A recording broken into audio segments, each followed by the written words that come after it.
Okay, so hello friends, today our topic is the principle of autoclave. So main principle is pressure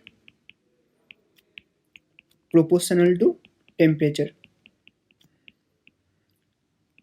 Okay, now see what happened. So first, if you take a bowl in a normal temperature and you start to heat, then and it is full of water. Okay, now here in the temperature will increase, okay, and the water will start to vaporized.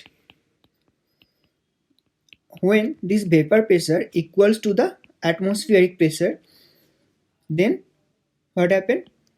So water starts to boiling. Okay, so water start to boils. Water start to boils.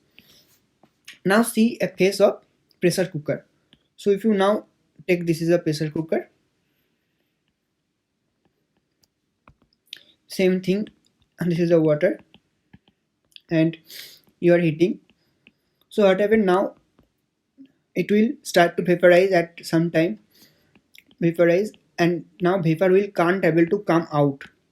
So whatever inside the pressure cooker, the pressure will increase than the atmospheric pressure, greater than the atmospheric pressure. So as we told earlier, pressure proportional to temperature. So temperature will also increase greater than 100 degree Celsius inside a pressure cooker.